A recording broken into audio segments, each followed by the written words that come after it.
Deus. Cumprimento a igreja com a paz do Senhor. Amém. Os irmãos estão bem? Amém. Louvado seja o nome do Senhor por isso. Abra sua Bíblia no livro de Evangelho segundo Lucas, capítulo 9. Enquanto você abre, eu quero agradecer a Deus por mais esta oportunidade de vida que Ele me dá, de falar do amor dEle. Agradecer ao pastor mais uma vez pela confiança e agradecer a toda a igreja. Quero ouvir a ministração desta palavra. Nós iremos ler o que está escrito em Lucas 9, 28, e depois nós iremos louvar mais um louvor. Depois a palavra de Deus será ministrada.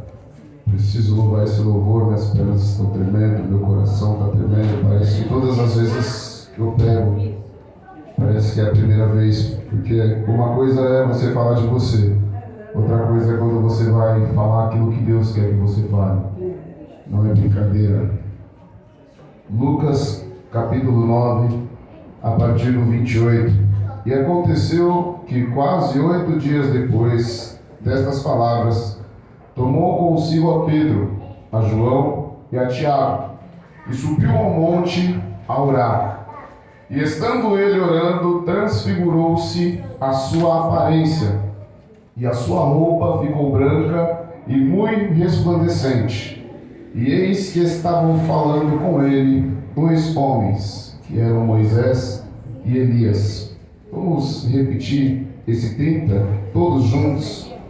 E eis que estavam falando com eles 2 homens, que eram Moisés e Elias. Vamos louvar o Senhor. Glórias a Deus. Louvado seja o teu nome.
Filho, eu vou te honrar.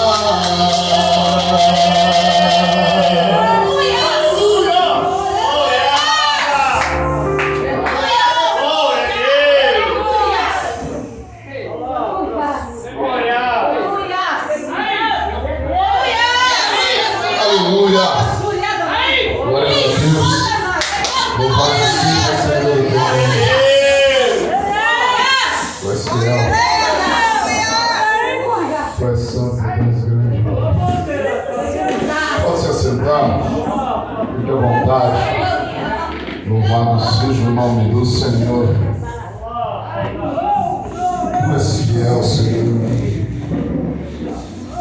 Nós acabamos de ler uma parte do Evangelho de Lucas, onde nós vemos Jesus que está orando ali no topo do monte.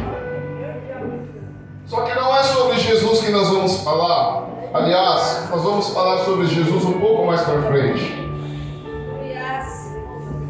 Enquanto eu estava em casa, eu estava estudando a palavra. E é exatamente o que nós vamos falar, a palavra em Êxodo. Só que quando eu estava finalizando, sabe aquele dia, pastor, que você lê, e Deus não fala nada? Eu comecei até a ficar preocupado. E falar, não é possível que Deus não vai falar nada comigo. E praticamente agora, 5 horas da tarde, Deus falou ao meu coração, começou a me fazer lembrar sobre quando Moisés e Elias apareceram para Cristo no Monte da Transfiguração. E ali tudo que eu li fez completo sentido. Observe uma coisa. Se a gente for lá para o início do livro do Êxodo, o livro da libertação do povo de Israel, o livro da liberdade, onde Deus começa ali fazer um novo planejamento para o seu povo após a morte de José, nós vamos ver algo que vai chamar muito a nossa atenção. Nós vamos ver Faraó se levantando e colocando um decreto sobre o povo judeu. Todo menino que nascer deste povo mata, porque eles estão crescendo e avançada é a nação deles. Eles se unirão com os nossos inimigos, tomarão a nossa terra e nós seremos destruídos. Sabe algo que chama minha atenção? É que Faraó, ele servia a outros deuses. Ele adorava ao Deus Ra, ele adorava ao Deus Sol. Só que, com toda certeza, ele já tinha ouvido falar do Deus Criador de céus e terra. Por muitas das vezes nós vemos ministros dizerem que o Faraó, que estava de posse naquele tempo de Moisés, não conhecia José. Mas uma coisa eu tenho no meu coração, que ele sabia sim, com exatidão, quem era José e quem era o Deus que José servia. Porque não tem como você não conhecer a história do teu próprio povo. Não tem como ele não conhecer que o Egito foi o único país que tinha alimento e pela mão de quem tudo aquilo foi feito.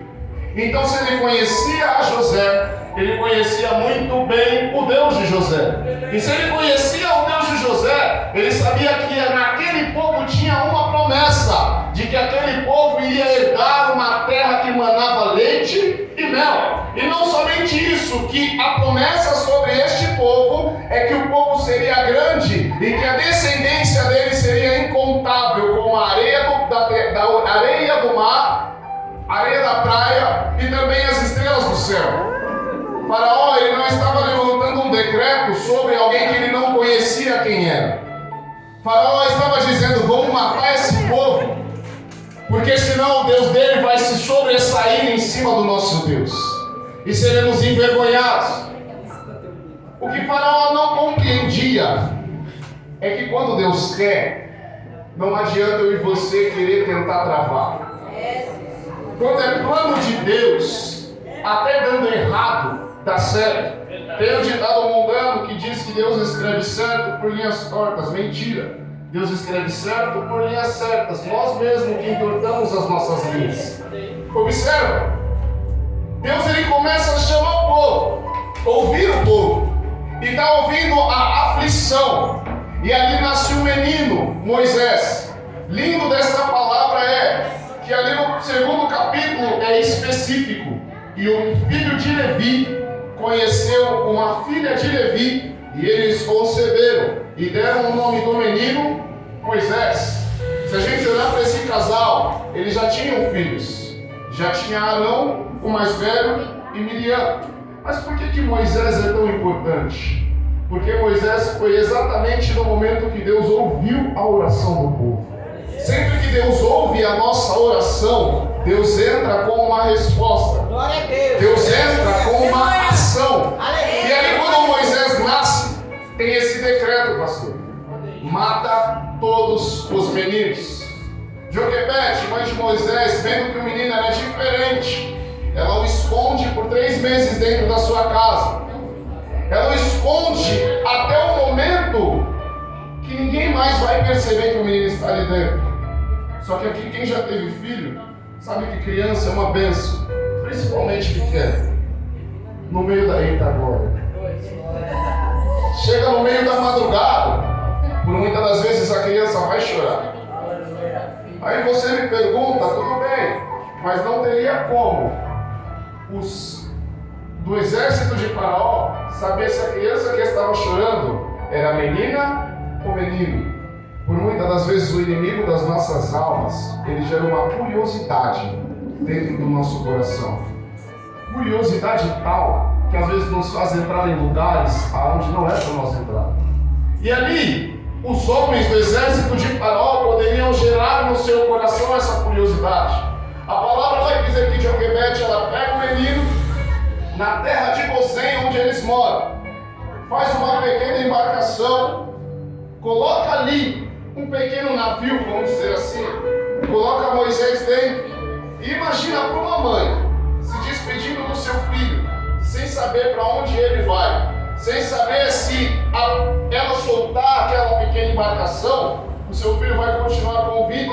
Ela coloca o menino no rio. E eu imagino, eu consigo entrar na palavra, aquele pequeno barco com Moisés dentro, indo pelo rio Nilo. A palavra vai dizer que Miriam, sua irmã, ela vai acompanhando pela beirada do rio, até onde Moisés chega. E o engraçado é que quando Moisés ele chega próximo às terras do alto do Egito, as amas da filha de Faraó estão em volta. Elas começam a ver o menino. A filha de Faraó pede que traga o mamão dela. Quando ela pega o menino no colo, ela vai dizer algo que chama muito a minha atenção. Amém, igreja? Amém. Ela vai dizer algo que chama muito a minha atenção. Este menino é filho dos hebreus. De primeiro instante ali, o que ela deveria fazer era afogar o menino, porque a ordem de seu pai era matar todos os hebreus que nascerem a partir deste momento. Ela pega o menino no colo e diz às suas amas: vai atrás de alguém, de uma das hebreias, para criar este menino a mim. Elas vão atrás exatamente de quem? Joquebede, mãe do menino. Ela cria Moisés até uma certa idade e depois devolve ele à filha de Faraó. E o nome dele é dado Moisés, porque das águas o tirei. Presta atenção nessa parte, que é interessante. O que trata de Moisés e água é com ele mesmo. Quando esse menino ele começa a ter uma vida no Egito, nós podemos ver que ele começa a ser instruído na lei egípcia. Ele conhece o seu povo hebreu, ele sabe a sua descendência, mas ele começa a aprender as leis dessa terra, as leis desse mundo. Chega um determinado tempo da vida de Moisés, e por muitas das vezes, se a gente olhar, a gente vai dizer: Moisés foi criado como um príncipe. Eu não consigo imaginar assim. Imagina Faraó, todo dia olhando para Moisés e tendo que suportar um hebreu que ele mandou matar. Imagina todos os dias Faraó querendo perto dele aquele a qual ele desejou a morte. E imagina para Moisés todos os dias viver ali perto de alguém que desejava a morte dele. Chega um determinado tempo da vida de Moisés, aonde ele completa ali seus 40 anos, a palavra vai dizer que ele está observando o seu povo e ele vê um dos egípcios ferirem o hebreu. Ele se lança ao egípcio e o mata. Quando ele o mata, ele volta à sua rotina natural. Não como se nada tivesse acontecido, mas Moisés, na mente dele, ele estava fazendo o correto, porque não era certo ele, como príncipe, permitir que aquele soldado afligisse um irmão seu. Chega um outro dia, ele vê dois dos seus irmãos contendendo. Ele vai chamar a atenção desses dois. E quando ele chama a atenção, um deles vira para ele e diz: fará comigo, assim como fez com o egípcio, irá me matar, assim como matou ao egípcio. Moisés teme essa palavra e foge. Quando ele foge, a palavra diz que ele vai para uma terra de Midian. E quando ele chega ali, ele encontra algumas moças e alguns homens também tentando roubar, saquear aquelas moças. Moisés se lança à frente e começa a tomar as dores daquelas moças. Eu imagino a mente de Moisés: acabei de matar um egípcio, acabei de me tornar um assassino. Se for para mim enfrentar você também, para mim não vai fazer diferença. Moisés, ele defende aquelas moças e vai para a casa do seu futuro sogro Jetro. Só que sabe o que chama a minha atenção também nessa parte da palavra? Nós costumamos romantizar e dizer que Moisés matar o egípcio era planejamento de Deus, para que ele pudesse sair da terra do Egito e ser instruído por seu sogro Jetro. Eu não vejo assim. Independentemente se Moisés tivesse saído ou ficado no Egito, era plano de Deus o povo ser libertado. Era plano de Deus o povo ser resgatado daquele lugar. Então não era por Moisés, era pelo próprio Deus. Observa, mas quem Deus escolheu? Eu não prego sozinho, igreja. Quem Deus escolheu? Moisés. Moisés errou quando matou o egípcio? E muito. Ele poderia, como príncipe, ter solucionado aquela briga entre o egípcio, aquela aflição do egípcio em cima do hebreu, de uma outra forma, sim ou não? Sim. Mas ele decidiu se precipitar. Ele, como príncipe, como alguém do alto escalão, ele imaginou que poderia fazer o que quisesse. E o preço da precipitação gerou a ele a fuga. Então não foi permissão de Deus Moisés matar o egípcio. Foi precipitação do próprio Moisés fazer o que ele fez. Só que o nosso Deus, ele é tão misericordioso que o plano dele era libertar o povo. O escolhido dele era o próprio Moisés, que naquele momento tinha se tornado um assassino. Deus olha para Moisés e fala: peraí, o que poderia agora você libertar o meu povo nesse momento vai demorar um pouquinho mais. Vai demorar 40 anos até você se restabelecer, se estabilizar e fazer o que eu te mandei fazer, Moisés. Moisés, ele passa por aqueles 40 anos como pastor de ovelha. Olha o extremo. Imagina em um dia você está nas melhores camas, no melhor palácio do país, no país mais desenvolvido do mundo, e você tem que sair e se esconder numa pequena cidade aonde ninguém possa te achar. Só que Deus, ele é tão lindo que Faraó, com toda a sua cavalaria, não achou Moisés. Aqueles a qual ele pode ter levantado para procurar Moisés não o acharam, mas em instante algum Deus perdeu Moisés das suas vistas. Em instante algum, Deus deixou de ver onde Moisés estava, o que Moisés fazia, o que ele ainda iria vir a fazer. Chega um determinado tempo, ele está pastoreando as ovelhas do teu sogro, e ele sobe até um monte por nome Sinai. E quando ele chega naquele monte, a palavra vai dizer que ele tem uma visão. Ele vê uma sarça que arde em fogo. Só que isso não é o interessante, porque naquele tempo, por ser deserto, qualquer sarça poderia pegar fogo. Qualquer plantação daquele lugar poderia pegar fogo. O que chama a atenção de Moisés é que a sarça ardia em fogo, mas não se consumia. A sarça não se desfazia. Sabe por quê? O fogo, quando ele vem de Deus, ele não te mata. O fogo, quando ele vem de Deus, ele transparece e te dá vida. Então Moisés ele já consegue entender, peraí, por que essa sarça não está consumindo? Algo de diferente tem ali. E em me aproximar e ver esta grande visão. Da mesma forma que o inimigo coloca curiosidade dentro do nosso coração, as maravilhas de Deus também geram curiosidade dentro de nós.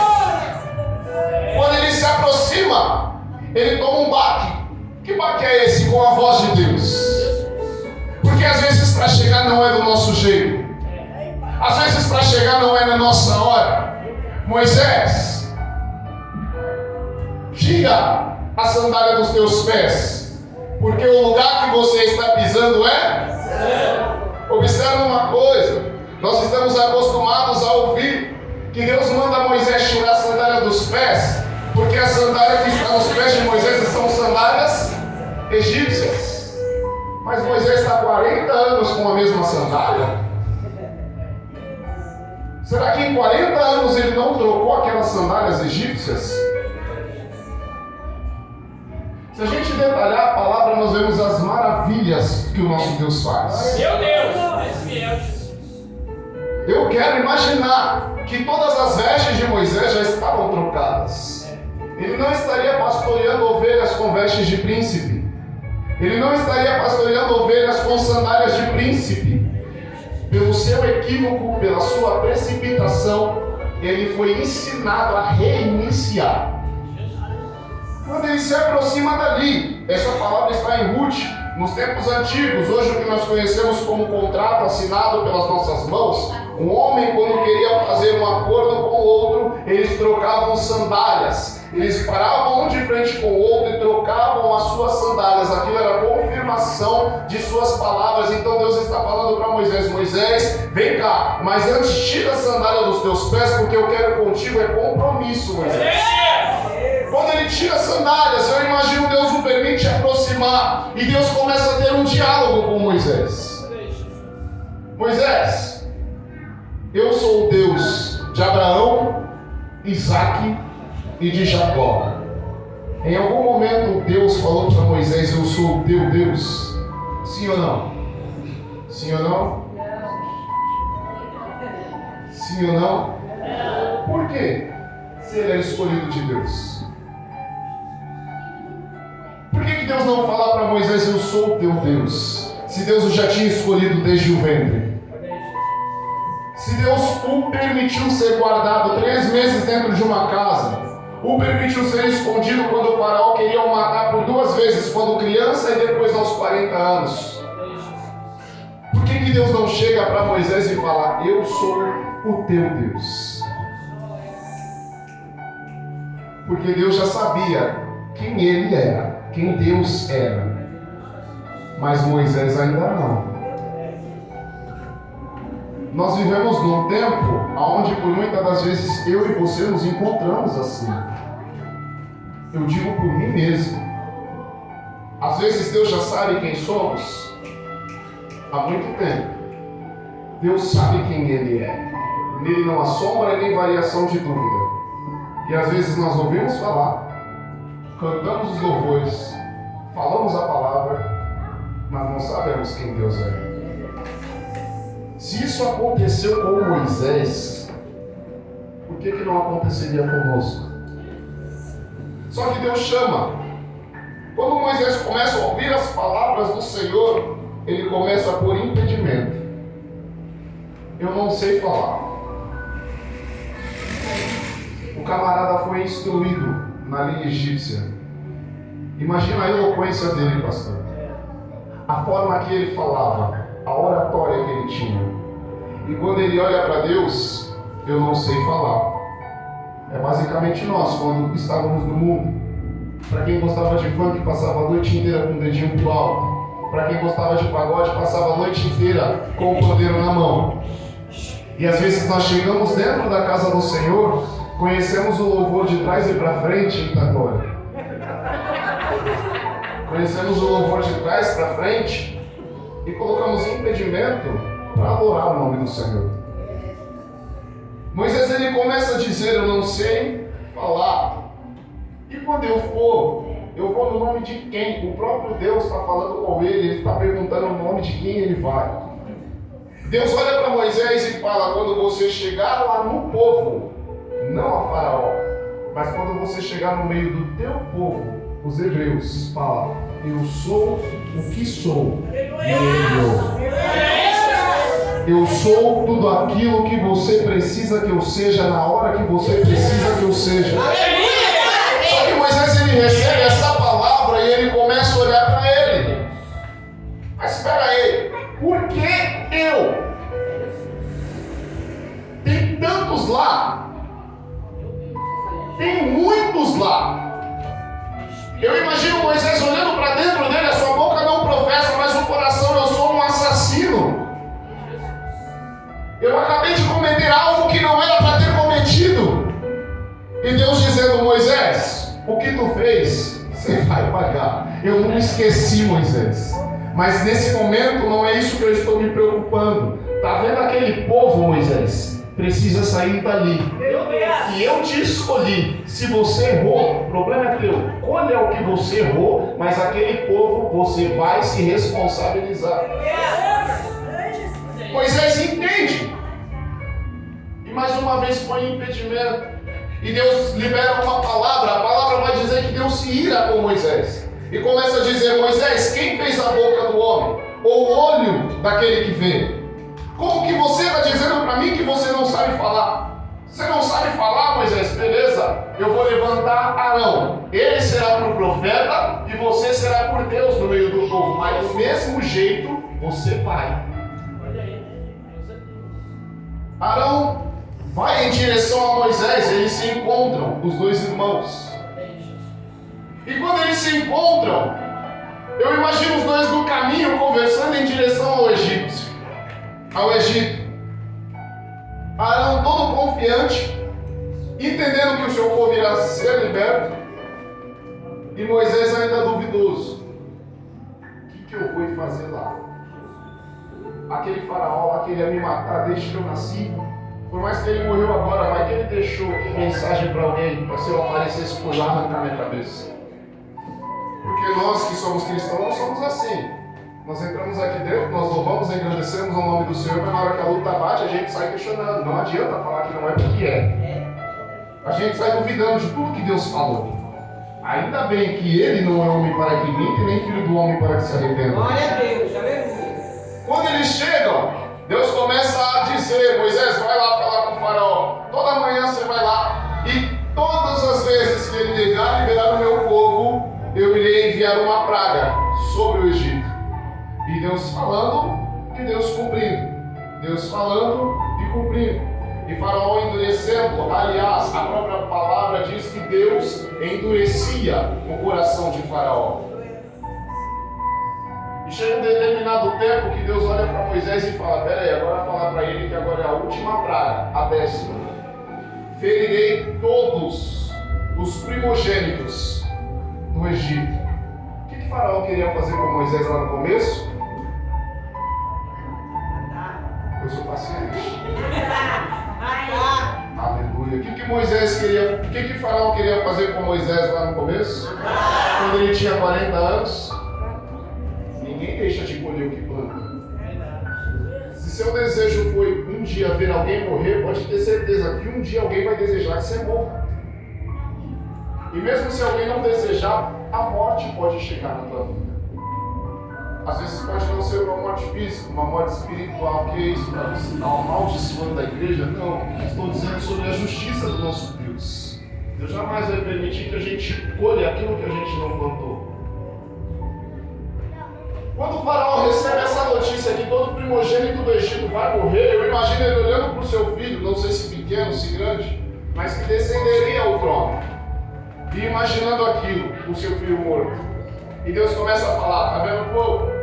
Hebreu, mata um cordeiro, cada casa, unge os umbrais da porta, que quando o meu espírito passar, as portas que estiverem ungidas, ele não entrará. Sabe o que chama a minha atenção?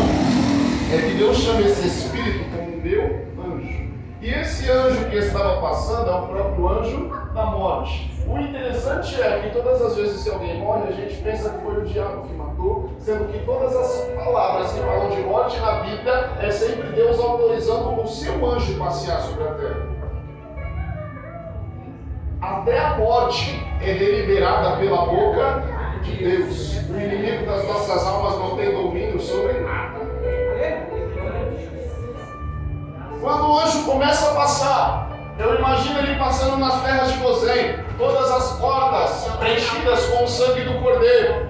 Ele vai até o Alto Egito, ele chega ali, nenhuma porta está, ele sai matando tudo que ele acha de primogênito pela frente, seja de ser humano, seja do gado, seja do que for. Quando os egípcios acordam no outro dia, eles olham seus filhos mortos e começam a dizer: fala para esse povo ir embora, fala para esse povo sumir daqui, dá ouro, dá prata, dá tudo o que eles desejarem, e manda esse povo ir. Enquanto o povo começa a caminhar em direção ao deserto para adorar a Deus, o coração de Faraó começa novamente a se endurecer. Faraó começa a se arrepender de ter liberado o povo para ir embora. E ele começa a juntar os seus carros, os seus cavalos, aparelha tudo e fala: vamos atrás do povo. Vamos atrás e vamos matar todo mundo assim como foram mortos os nossos filhos. O povo está caminhando, louvando ao Senhor, porque está sendo livre de uma opressão. E chega um período onde de dia há uma nuvem para os proteger do sol, e de noite há uma coluna de fogo para os aquecer. O povo começa a dali passar experiências com Deus. E quando o povo começa a ouvir barulhos de Faraó vindo atrás, eles começam a temer. Sabe o que eles olham para Moisés e falam? Não tinha sepulcro suficiente para que vocês nos trouxessem para cá, para o deserto, para morrermos todos aqui. O povo estava clamando por liberdade. Quando foram libertos, na primeira adversidade, reclamaram da sua própria liberdade. É o que nós vivemos nos dias de hoje. Aleluia. É o que nós passamos na nossa própria vida. O povo olha para Moisés e começa a questionar. O coração de Moisés se entristece, porque ele está ouvindo isso do povo, ele está vendo o Faraó vir atrás, e na frente dele há um mar vermelho. Ele está com o seu cajado caminhando, e eu imagino Arão perguntando para ele: e agora? O que a gente vai fazer? E agora, como vai ser para a gente livrar esse povo da mão de Faraó? Agora não dá mais, Moisés. A palavra diz que Moisés começa a orar e vai falar com Deus. O que Deus responde para Moisés? Por que clamas a mim? Diga ao povo: eu não falei que vocês iam herdar a terra? Quem fez o mar? Quem criou o Faraó? Quem escolheu Moisés? Quem deu o cajado na mão dele? Não. Quando Deus chama Moisés, Moisés está com o cajado na mão. E Moisés começa a duvidar. Deus fala para Moisés: o que é isso que você tem na mão? Aí Moisés fala: um cajado, lança na terra. Ele lança na terra, se transforma em uma cobra. Ele fala: agora pega pela cauda, que se tornará um cajado novamente na sua mão. Então Deus começou a usar em Moisés aquilo que ele já tinha. Glória a Deus. Deus começou a iniciar uma grande obra, uma grande maravilha no meio do povo, naquilo que já estava na mão de Moisés, você não entendeu como melhorar. Às vezes a gente quer tanto, às vezes a gente quer pregar, como o pastor Edson, com umas meia hora reduzida, é claro. Às vezes, a gente quer adorar como o coral Quemuel, como muitos que nós admiramos. Enquanto Deus já nos entregou algo, Deus abençoe.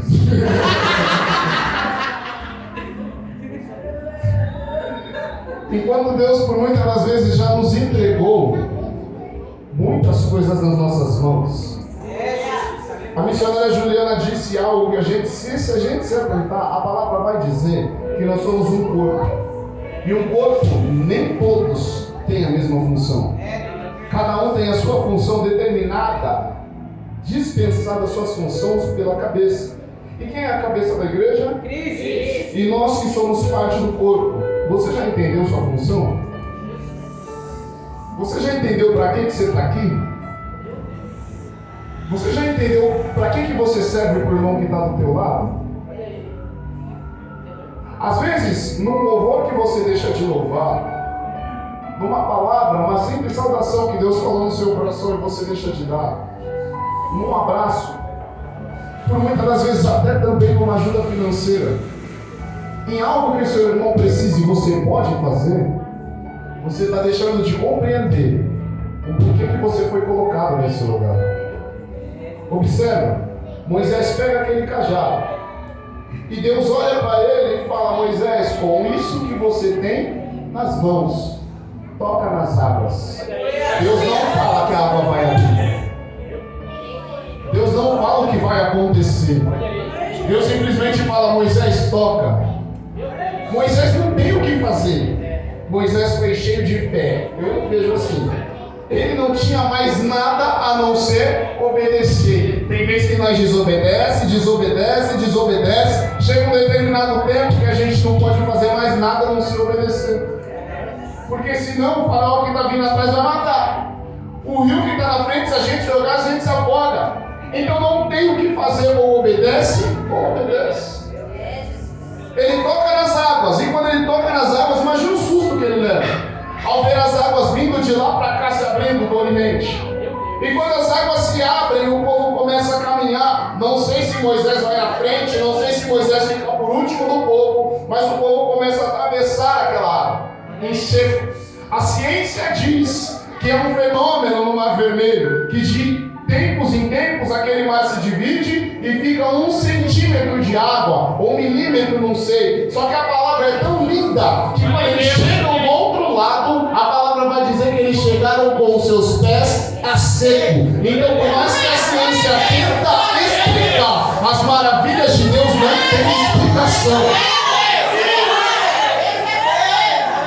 O povo chega do outro lado com os pés a seco.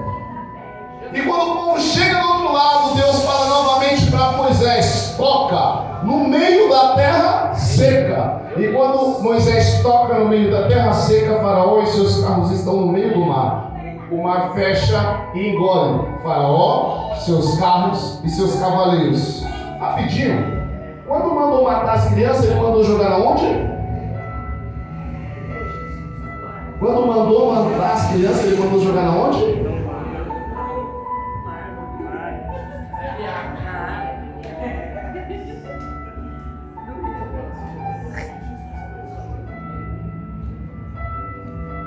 Quando o faraó mandou jogar as crianças que estavam sendo nascidas e Moisés no meio delas, era para jogar onde? E esse tempo todo Deus estava vendo o que ele estava fazendo? E quando ele é afogado no meio do mar, Deus estava sendo injusto com ele? Tudo que a gente deseja para o outro, a gente colhe. Verdade, Deus. Tudo que a gente almeja para o outro,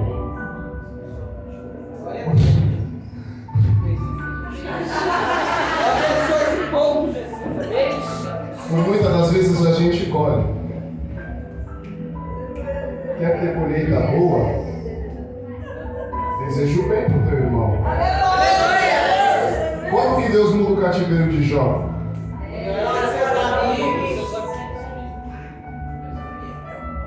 Ele não blasfemou. durou mais do que eu. Mas blasfemar, ele não blasfemou. Deus poderia ter mudado a vida de Jó em qualquer momento. Mas ele esperou Jó entender que nenhuma árvore se alimenta do seu próprio fruto. Os carros e cavaleiros de Faraó são engolidos. O povo sai cantando quando a gente está na bonança. Glória. Miriam pega seu pandeiro e começa a tocar. E o povo sai glorificando. Eu imagino Moisés olhando. Vocês não estavam reclamando agora? Aí dali Moisés já começou a ficar cascudo. A primeira adversidade que tiver, esse povo vai chorar de novo. E não é que acontece? O povo está caminhando, louvando ao Senhor, eles chegam numa terra. E quando você canta, quando você louva, ou qualquer coisa que você faz na vida, você precisa do quê?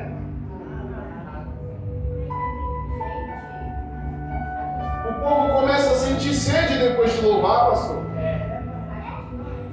Eles olham para Moisés e veem que é deserto.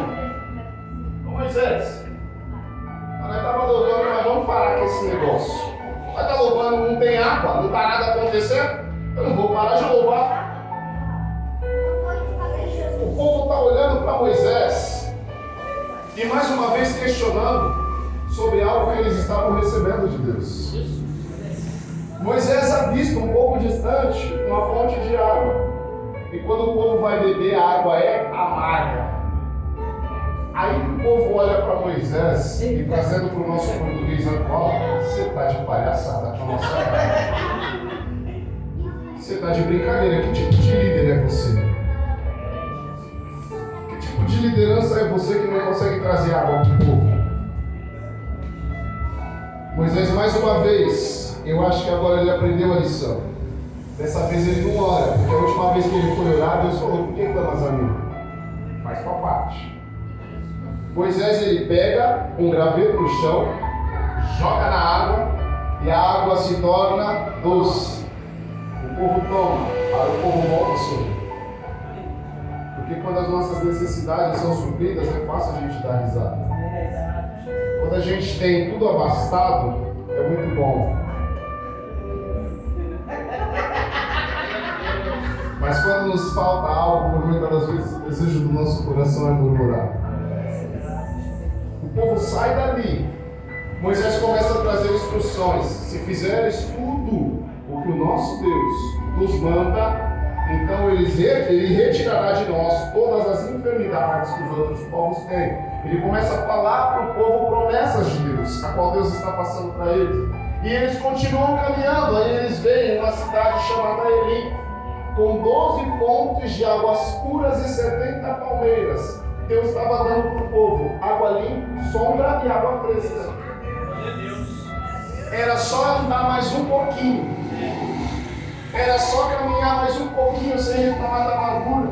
Mas mesmo na amargura, Deus viu que o povo questionou e a sua misericórdia alcançou aquele povo. E Deus transformou a água doce.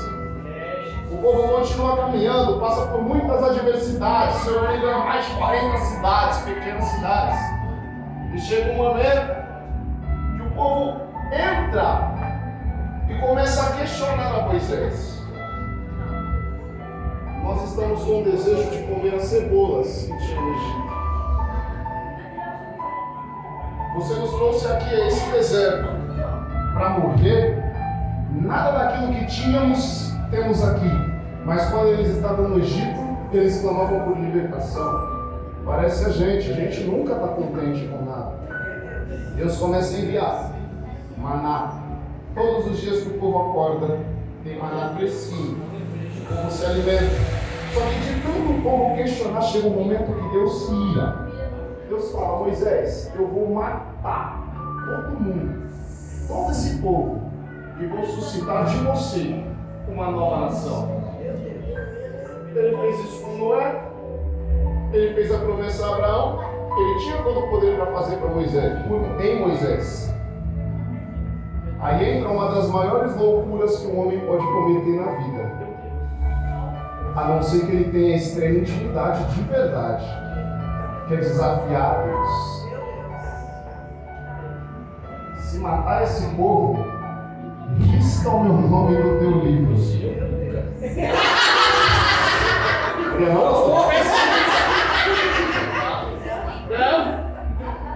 Vou fazer uma pergunta rápida.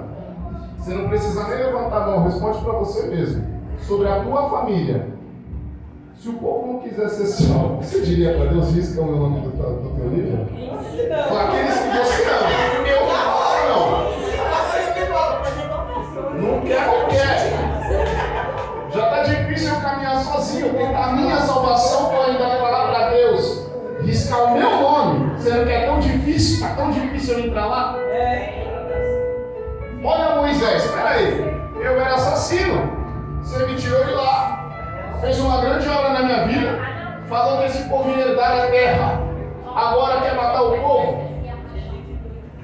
Eu não faria isso nunca na minha vida diante de Deus.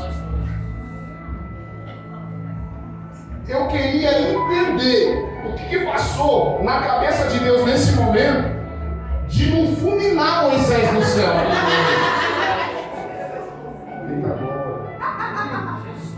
Não, para analisar. Moisés e Caim, só que Caim foi rebelde. Qual tipo de resposta que os camaradas dão para Deus? Deus sendo Deus, se não fosse a misericórdia. Pensa Deus se fosse um ser humano, ele colocando a mão assim na testa e falando, Deus, você não sabe o que você está falando.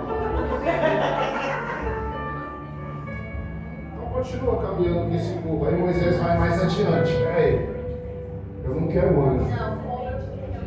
Deus estava prometendo que iria enviar um anjo para fazer o povo herdar a terra.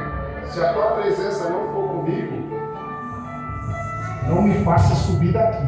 Meu Deus, é isso, aleluia. Imagina o nosso Deus, que tem poder para dar vida e tirar vida. Que teve poder para abrir um mar vermelho, que teve poder para fechar a boca de um leão, livrar 3 homens numa fornalha dentro de fogo, que teve poder para ressuscitar o nosso Cristo, que teve poder para aparecer para Paulo no clarão, que teve poder para levar João para a ilha de Patmos, que fez tudo isso olhando para Moisés nesse momento. Tu é abusado, né? Você é pra frente, hein? E Moisés sério. Imagina o coração de Moisés.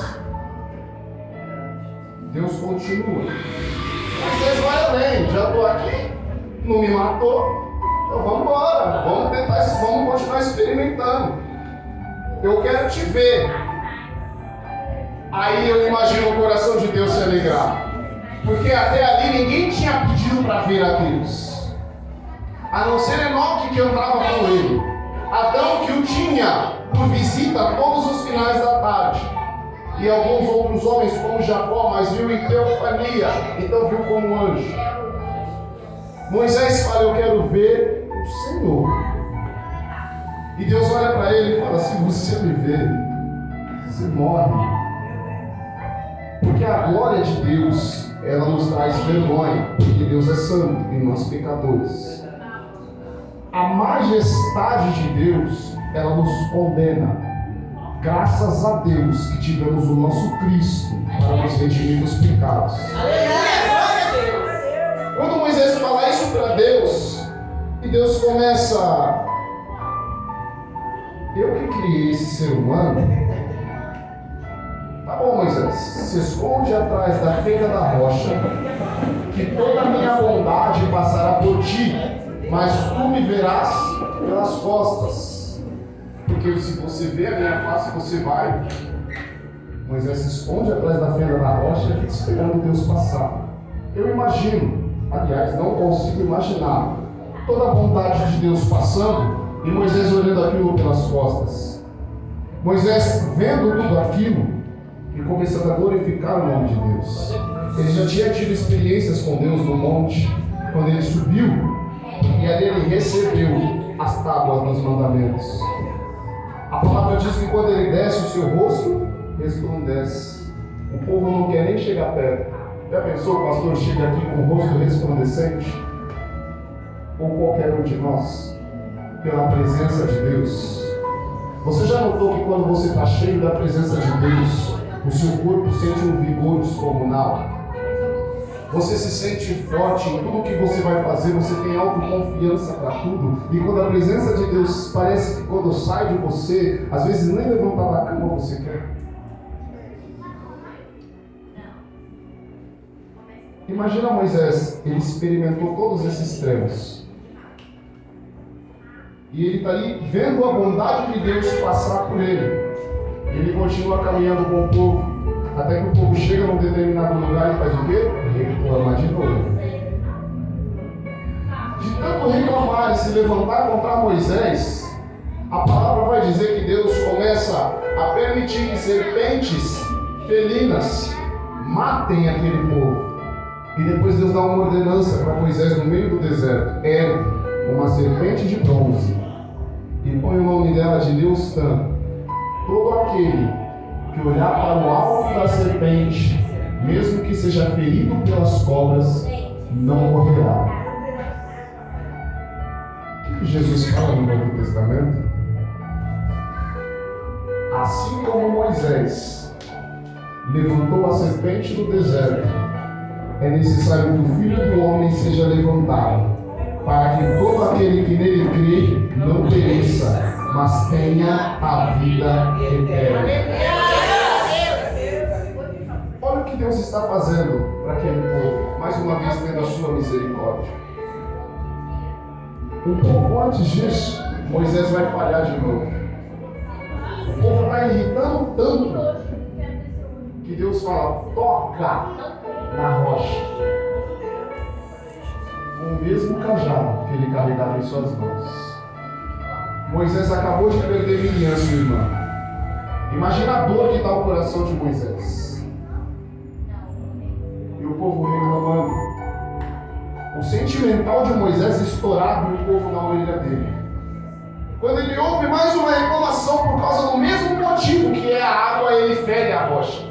Aí Deus, ok, vem cá, você e Arão vai morrer primeiro, você vai ver a terra, mas não vai entrar. Não importa o que o povo está fazendo, o que importa é a comunhão que eu tenho com você. Se você errou por conta do povo, você vai pagar por conta sua própria. Quando Deus nos chama, não tem desculpa. Eu errei por causa de fulano, eu já fiz muito isso na minha vida. Eu tinha um coração vingativo. Se você fazia algo para mim, eu queria mostrar que eu era muito pior do que você. E quando Deus começou a apertar, nós vemos que verdadeiramente a vingança ela pertence a Deus. Moisés fere a rocha, começa a sair água da rocha, o povo se sacia, mas Deus fala: agora já não dá mais para você acessar. Mas vem cá, Moisés. Está vendo aquele varão ali que te segue em todos os momentos? Josué? Ele fará este povo herdar a terra como eu prometi para Abraão. Sabe o que Deus fala de novo para Moisés? Eu fui Deus de Abraão, fui Deus de Isaac, fui Deus de Jacó. Me tornei teu Deus quando você entendeu quem eu era. Nesse momento, você errou, você falhou. Você vai pagar pelos atos do seu erro. Te fiz uma promessa. Tu verás a promessa. Nela você não vai entrar, mas vai se cumprir, porque a promessa é minha. Sabe o que acontece na nossa vida? É que a gente pensa que por conta dos nossos erros, aquilo que Deus quer não vai se cumprir. Deus tira Moisés e coloca Josué. Deus tira Elias e coloca Eliseu. Deus tira Jesus e coloca o Espírito Santo.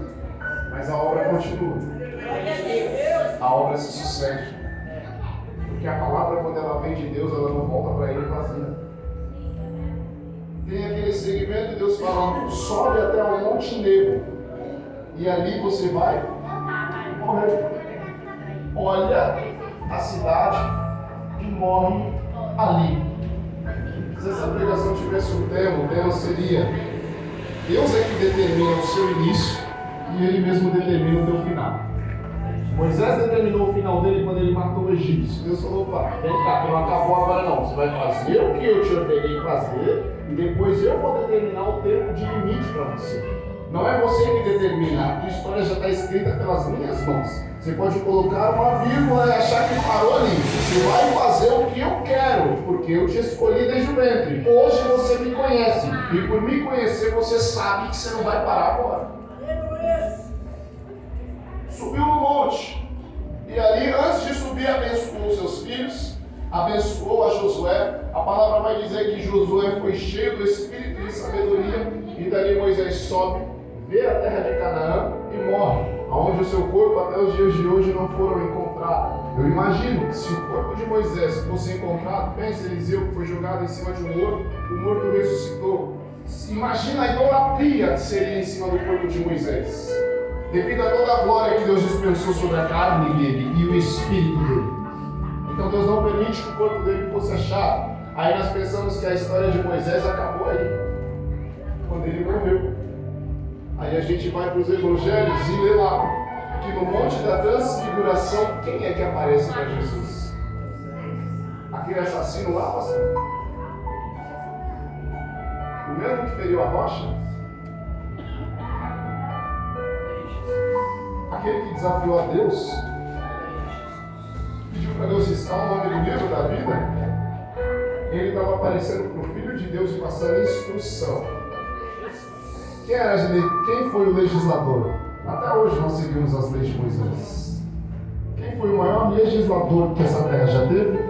O primeiro e maior? Moisés. Entenda uma coisa. Por conta dos nossos erros, tem muitas promessas a qual Deus fez na nossa vida que nós não vamos viver. Por conta dos nossos erros, e temos que ser responsáveis por aquilo que fazemos. Sobre o plano de salvação de Deus, enquanto a vida há esperança. Se você está vivo e está tendo essa oportunidade de ouvir esta palavra, é porque Deus ainda tem esperança de te salvar. E dali, finalizando a ministração, mas sabe o que chama a minha atenção? Que eu não sei porquê, mas todas as vezes que eu vou ministrar eu falo desse camarada.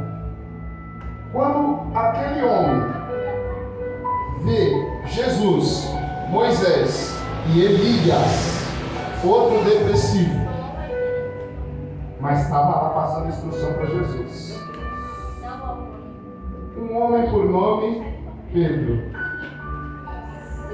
Jesus, o Senhor quer que a gente faz instalação, cabanas para o Senhor e para esses dois homens que vieram? Pedro fala numa inocência e na vontade de ajudar. Porque Pedro estava vendo pela carne. Já Moisés não. Devido a toda a sua experiência, ele sabia o que ele estava fazendo ali.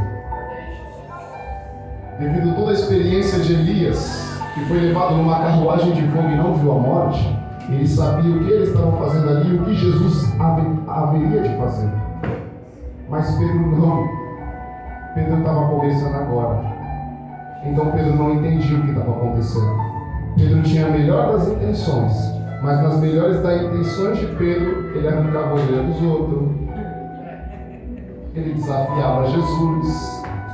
Aí num desses desafios de Jesus, por que Jesus olha para ele e falou: Pedro, imagina, Jesus desde o princípio. Imagina Jesus lembrando o que Moisés fez: risca meu nome no teu livro. Aí Jesus olhando, peraí, eu viro igual a Moisés. Esse aqui não é igual a maioria. Esse aqui vai fazer o que eu quero. Sabe o que chama a minha atenção? Quando nós levantamos a mão para Cristo. Deus sabe até onde nós vamos. Deus sabe o que nós vamos fazer. Deus sabe aonde podemos chegar. E se Deus vê isso aqui, de diferença em mim e em você, às vezes numa oração mais simples que a gente pensou que era simples, Deus fala: peraí, esse aqui eu vou usar para isso. Esse aqui eu vou colocar aqui, independente se ele quer parar, se ele quer voltar. Ele só vai terminar na hora que eu mandar. E observa uma coisa: isso não é glória para o homem, porque não devemos nos gloriar naquilo que fazemos, mas devemos gloriar na cruz de Cristo, como Paulo falou. Há uma frase, se eu não me engano, do Spurgeon, que diz assim: o que há de bom em mim é Cristo, e o que há de ruim em mim sou eu. Então, todas as vezes que você vê algo de ruim em você, é você mesmo. E algo de bom, não se glorie pensando que é você. É alguma obra que Cristo já fez dentro do seu coração. Amém? Os irmãos recebem esta palavra?